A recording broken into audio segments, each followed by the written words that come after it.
Dans cette vidéo, je vais vous présenter 5 secrets du métro parisien incroyables que vous connaissiez probablement pas.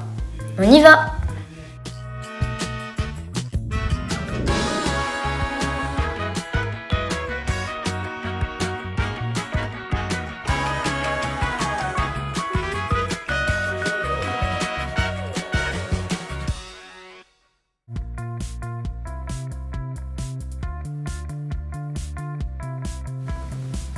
Que se passe-t-il après le terminus du métro?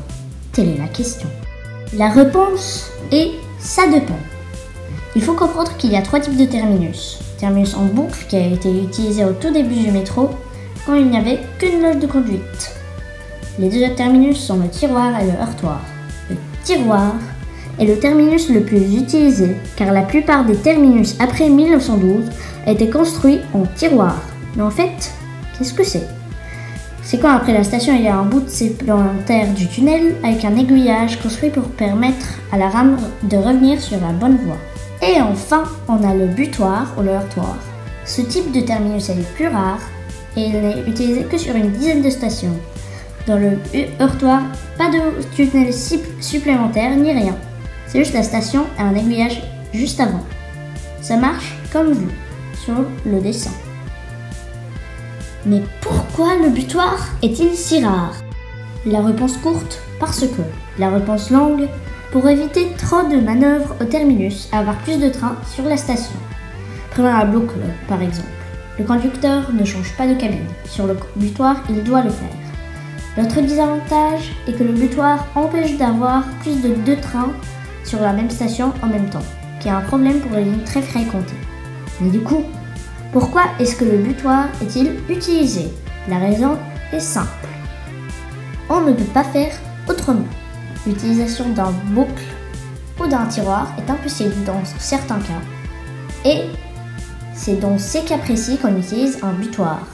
Voici quelques exemples. La station Pont de Saint-Cloud, où la boucle est empêchée à cause de la proximité à la Seine. Donc, on a construit un butoir. La boucle de la station Gambetta, de la 3 bis, a été utilisée comme une connexion à la ligne 3. Donc, on a fait un butoir pour ne pas empêcher la circulation des voyageurs. Pourquoi certaines stations ont-elles un seul quai et certaines ont 3 quais? Dans cet épisode des secrets du métro parisien, je vais vous donner la réponse à ces questions.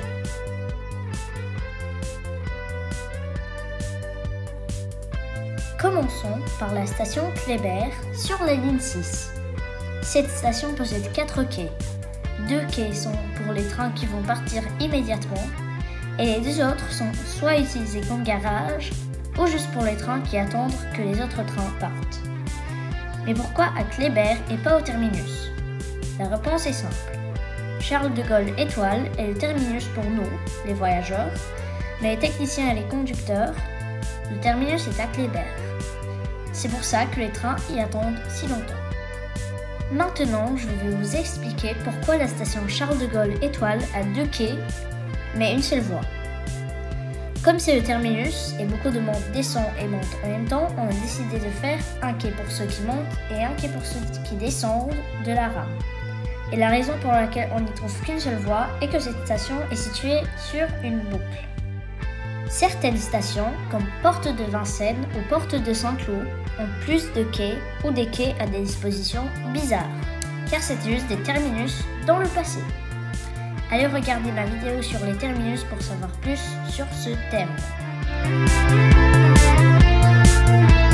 Le métro parisien est l'un des métros les plus vieux au monde.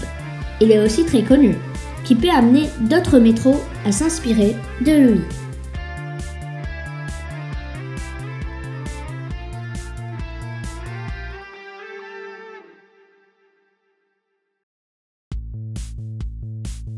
D'abord, on va s'intéresser aux édicules connus du métro parisien.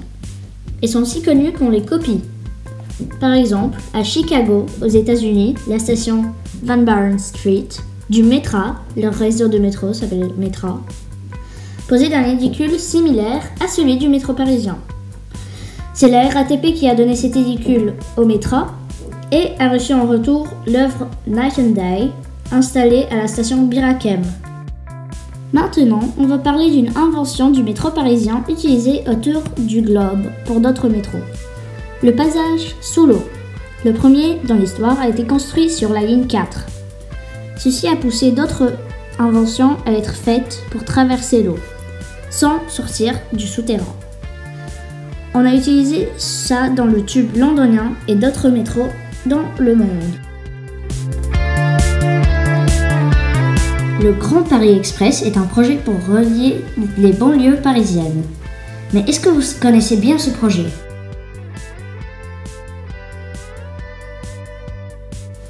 Le Grand Paris Express contient 4 nouvelles lignes de métro automatiques qui vont rouler à 120 km/h au maximum. Les lignes sont la 15, 16, 17 et 18. Il y aura un nouveau matériel roulant. Ce matériel ne sera pas alimenté par un troisième rail mais par une caténaire. Le projet contient aussi des prolongements de la 14 et de la 11. La ligne 15 va entourer Paris, la 16 et la 17 vont relier le nord-est du Paris et la 18 va relier Versailles à Orly. La 17 est très controversée car elle passe par le terminal 4 de l'aéroport Charles de Gaulle, un projet inachevé, comme Europa City. Est-ce que j'ai dit Europa City ? Ah oui, la 17 était aussi censée de passer par là-bas. Grâce à ces projets inachevés, on aura des stations au milieu de rien. Merci la 17.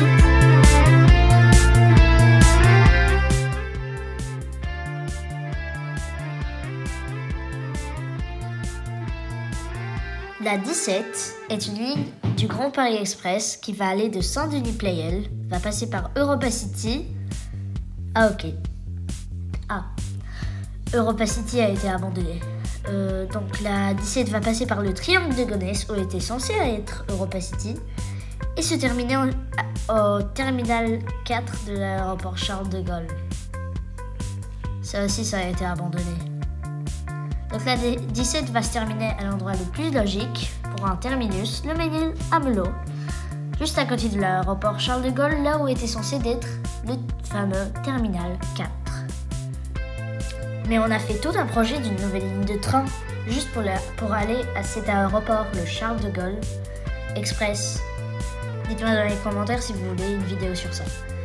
Donc la 17 ne sera pas très utile. Eh bien non. Et c'est pour ça que cette ligne est sur le point d'être annulée. Mais moi je pense que la Société des grands projets ne va jamais arrêter la construction de la 17 car certaines parties de la ligne sont presque terminées. Merci.